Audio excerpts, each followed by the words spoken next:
မြန်ပြည်တကွင်းအာသာကျော်ဖဆရာများကိုကြီးဆောင်ရှောက်ထောက်ပံ့နေတာအနာငယ်ကောင်း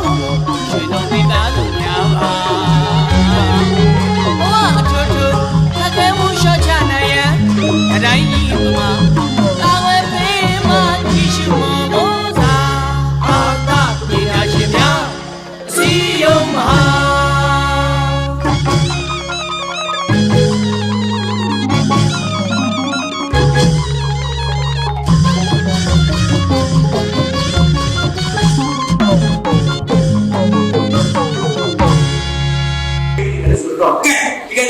ကျွန်တော်တို့မလန်နော်သူပြတဲ့ထူးခြားတဲ့တော့အရှိလူတွေကမိတ်ကမလိမ့်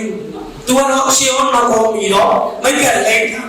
နော်ရှင်းတော့ဥစဉ်လို့ဖြစ်လို့ဆိုရင်မိတ်ကမလိမ့်အစမရအဲ့တော့လည်းတော့ပေါ်ချူကြတော့မိတ်ကလိမ့်တာဒါလေဘာလို့စုရဘုထုမဲ့ကခေါ်တယ်အဲ့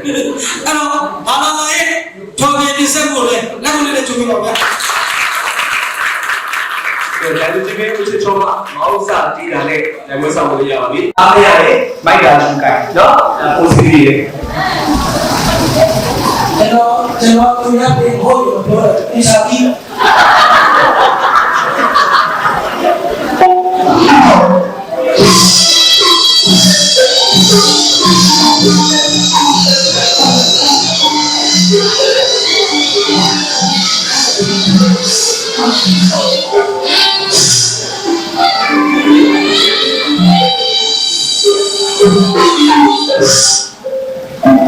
မြေပါမြေရ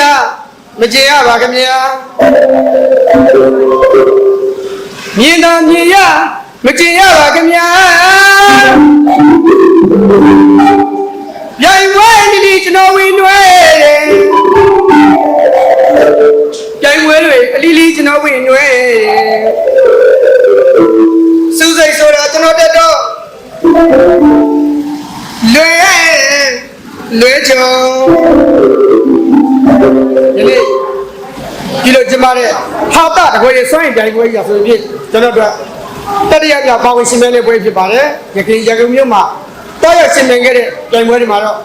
စုစသိရရှိခဲ့ခြင်းမရှိပါဘူးဒါပေမဲ့ကျွန်တော်အားမငယ်ပါဘူးခင်ဗျာဘာကြောင့်လဲဆိုတော့ရခိုင်ပြိုင်ပွဲတွေမှာစုမရခဲ့ပေမဲ့ရနေ့ပြုလုပ်တဲ့ပြိုင်ပွဲကြီးမှာတော့ကိုယ့်ကိုယုံကြည်ချက်ပြည့်ရှိပါတယ်ခင်ဗျာရမှာမဟုတ်ပါဘူးဆိုတာကို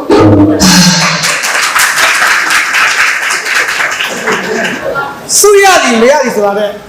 ယခုလိုကျွန်တော်တို့ဟာတာညီကိုတွေနဲ့ဟာတာစွမ်းရည်တို့အပြည့်အလဲပလဲပြရတာကိုပဲအမတမဝမ်းသာပီတိဖြစ်ရပါတယ်ခင်ဗျာဒါကြောင့်ညီနာမြည်ရမကြည့်ရပါခင်ဗျာညီနာမြည်ရမကြည့်ရပါခင်ဗျာရိုင်ဝဲဒီကျွန်တော်ဝင်တွေတိုင်းဝဲတွေအလီလီကျွန်တော်ဝင်တွဲစူးစိတ်ဆိုတာလေကျွန်တော်တွေ့တော့ဝဲတိုင်းတွဲချောဒီနေ့တိုင်းဝဲမှာတော့စူးစိတ်ဆိုတာရရင်တော့ကျွန်တော်ပြောင်းမိမှမလွဲတကယ်လို့များလေမရခဲ့ရင်တော့ကျွန်တော်ဘာလာချုံွယ်ချလို့ငုံမိမှာပဲ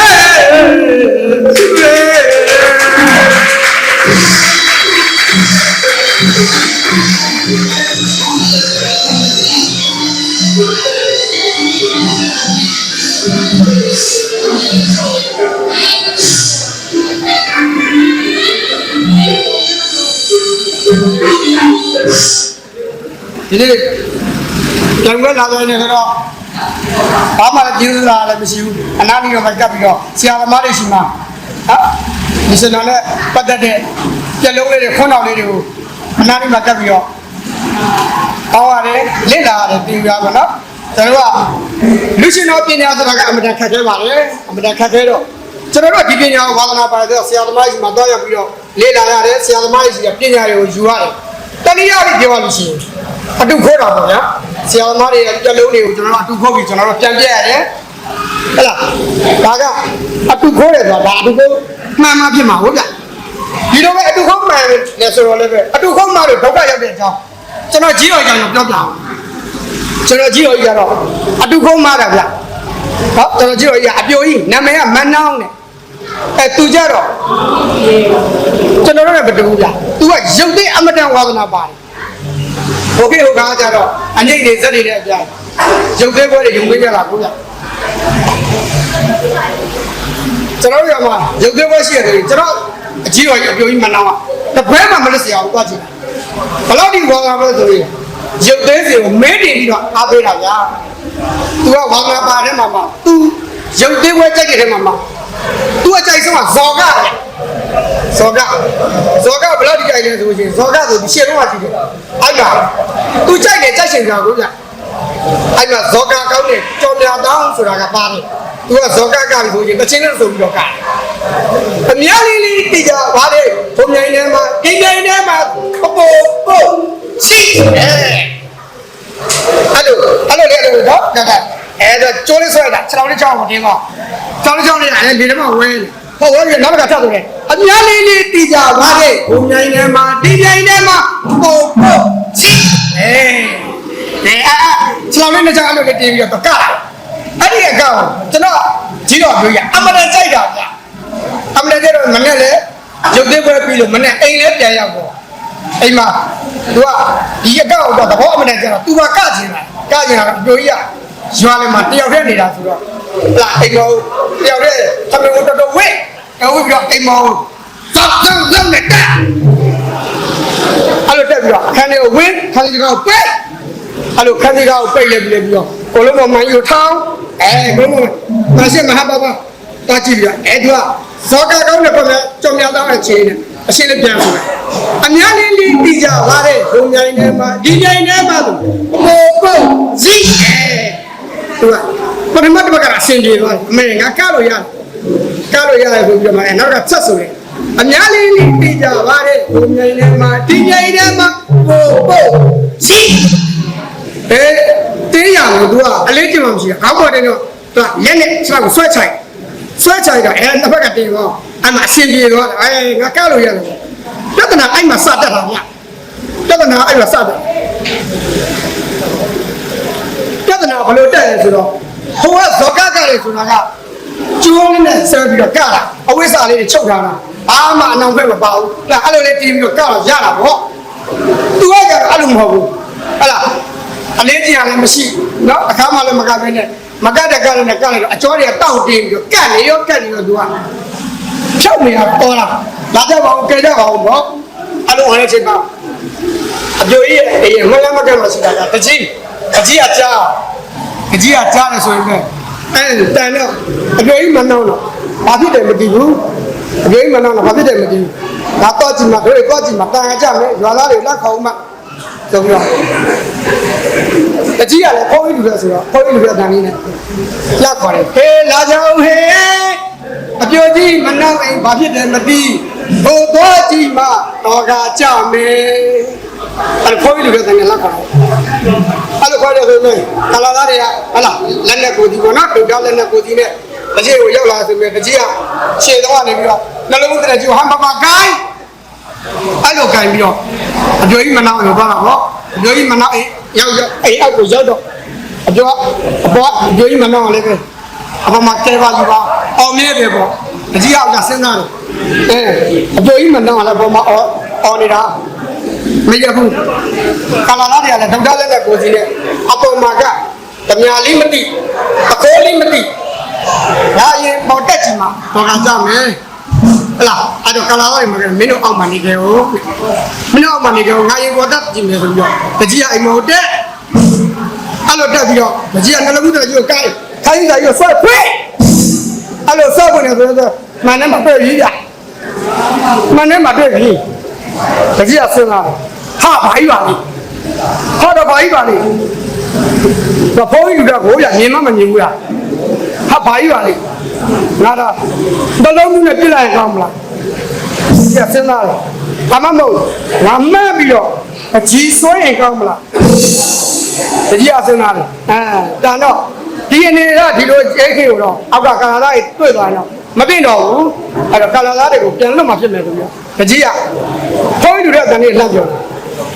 ဟေးပြန်ကြအောင်ဟေးအပြ ပြိုကြီးမနှောင်းအိမ်အခေါ်လီမဟုတ်ဓမြလီမဟုတ်အပြိုကြီးမနှောင်းမှန်ကြိုက်ထုလို့အန်ကိုက်ဘလူးဖြစ်နေတော့လေကုန်တရီ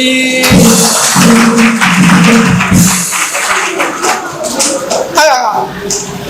အတူခုံးမလို့ဒုက္ခရောက်တော့ကျွန်တော်ကြီးတယ်ကြောင့်ပြောတာပါ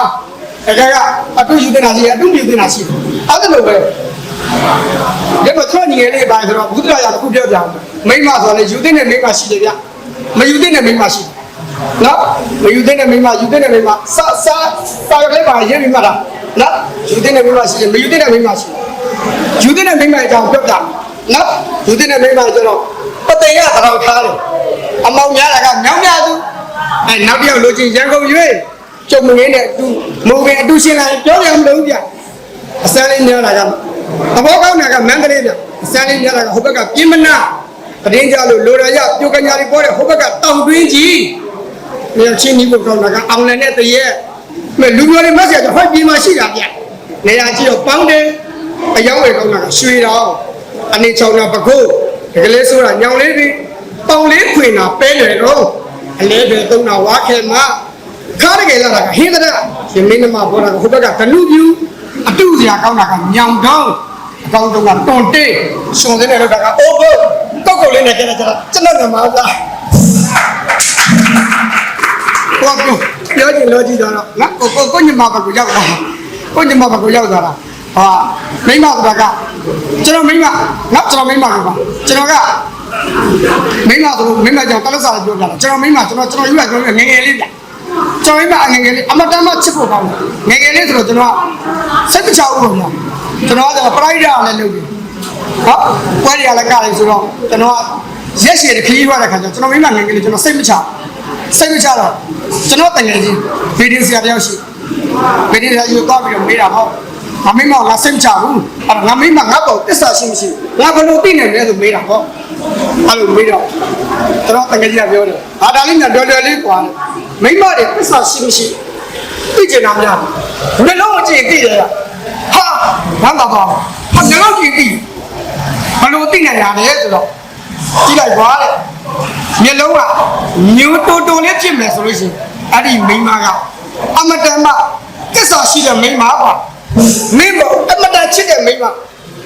ဟာဟုတ်လားတကယ်လို့များကွာမျက်လုံးကပြန်လဲလဲလေးဖြစ်နေကြမှာဆိုလို့ရှိရင်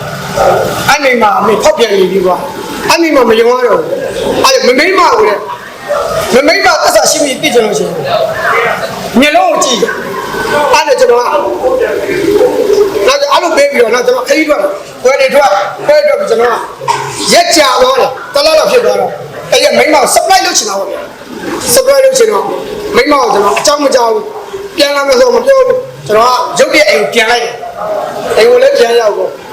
အခန်းကပိတ်ထားဟာဘာလဲငါမိမအခန်းကပိတ်ထားတာဘာလုပ်နေရလဲအဲတန်းတော့တစ်ခုပဲဆိုကျွန်တော်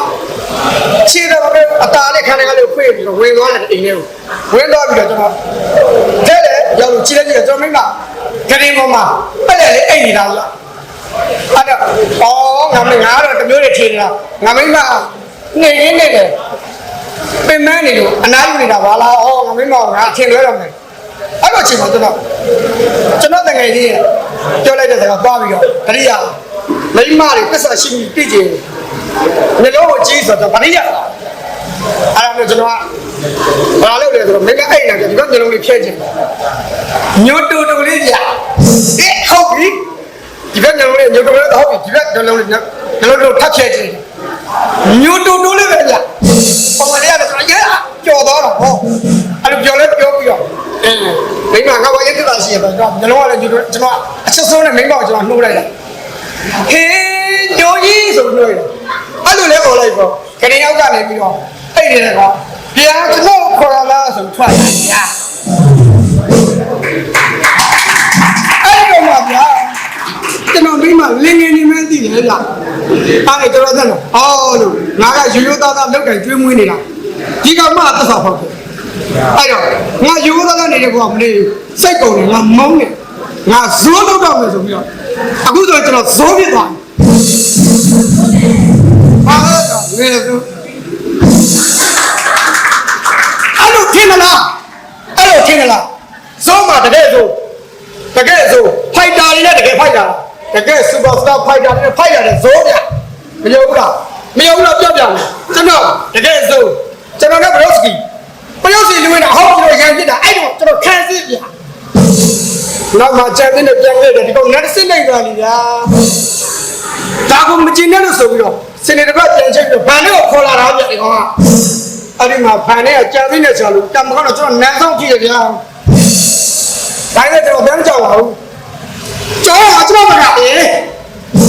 အဲ့မှာညီမအကြည့်ကြည့်အမျိုးတိမကန်ဆိုပိုးစားထောက်အောင်တာကောပိုးစားထောက်အောင်လို့တစ်ချောလေးမှာချက်သွန်းတိကဝင်တော့ကျွန်တော်နှစ်ထင်ကျိုးပါအောင်လားဗျာအဲ့ဒါကျွန်တော်လည်းနှစ်ထင်ကျိုးလွင်မိုးကဟမ်ဆောင်မနဲ့တန်ပေါင်းနဲ့ပြစ်ချတာဟောလွင်မိုးကတန်ပေါင်းနဲ့ပြစ်ချတော့ဘေးမှာရက်နေတဲ့ရန်ဟောထွေးရနေပြီးတော့ငေါ့ကြတာဓာပါတယ်တခြားမတွေးနေခါကြမှာဓာပါတယ်အနားလာရင်ခုတ်မယ်ပေါ့အဲ့ချိန်မှာကုတ်တယ်ပြီးတော့အကျဉ်းနာနဲ့ညွန်နေတာတင်တော်ဝင်းကြော်လေအချိန်ကလူတွေတွေးပူတတ်မှသလိုတိန်နာကြော်တွေကကျွန်တော်ခလေးလို့ဖမ်းပြီးတော့ဒါမှမဟုတ်ကျွန်တော်ကံမကောင်းကြကြံကြောသူတို့ဘက်ကလေအဲ့ကောင်တိုက်တယ်အဲ့မှာကြံကြောကလန်တစ်ချောင်းနဲ့နန်ကောက်တော့အတူတူခေါ်ချင်းလို့ဖြူဖြူကြောင်နဲ့ဒါပဲဆိုပြီးလိုက်တာဖြူဖြူကြောရဲ့လက်ထဲမှာကဝင်းတော့ပါတယ်ဖြူဖြူကြောရဲ့ဒါပဲလေလို့ကြံသိပြကမတည်းကြံဒီချစ်ပဲပယ်လို့အောင်ဝင်းတို့ကြောင့်လည်းဒီကောင်လေးချကြပါရောလားဗျအဲ့လိုနဲ့ဒီကောင်ကတော့ရှုပ်ရှက်ပွားလို့ဟိုကောင်မလေတရုတ်ကျမဗျာရုပ်တရက်ထားပြီးကြောက်ထုတ်တက်ခွာပါရောလားအဲ့လိုဘုတ်တက်ခွာမှာပဲလူမင်းအပူတွေးရပြီးတူရင်းနဲ့ချတယ်အဲ့ကောင်မှပူစိတ်ကြသွားတယ်ဗျာဒီလိုနဲ့ဒီကောင်မှပူစိတ်ကြလို့မြေမလန်နေတော့ကျွန်တော်စီကပုံပန်လေနှံလိုက်အဲ့ကောင်မှလေးပါအောင်သွားတယ်ဗျာအဲ့တော့မှပလဲဝင်းတွေကနေပြီးတော့ဘဘလာရဲ့အတဲကြီးချက်ရောက်တော့အတင်းဆွဲအိမ်လို့စိတ်လိမ်ဖက်နေတဲ့အရှိတူကကြမှာပဲအိမ်မက်ကလန့်လို့သွားတယ်အမလေးရစလာရဘဘရဲ့ရှင်မကန်တဲ့လုံသားတွေကျေကုန်ပါပြီဘဘရဲ့ဆုံးမတိုင်းပါပြီဗျာဘာလဲတိုင်းတော့မနိုင်ရင်ကျွန်တော်တကယ်ခက်ရကြီးရဲ့ပြလုံးကိုကွယ်တရားကတွေးနေပြီမဲ့အပြင်းနဲ့စမကြီးစိတ်ကြပါကြဗျာအနည်းကမစားပြုတ်ရင်ကနှုတ်ရင်ကျွန်တော်တင်ကပြရရင်တော့ဟောဒီကဘာလာဆိုတဲ့တာတာလေးကိုပြေးပရမစုဗလာပေတင်ပါရဲ့ဗျာတကယ်များမရရင်တော့ချုပ်ဝဲတာလို့ဘုံမိပါရဲ့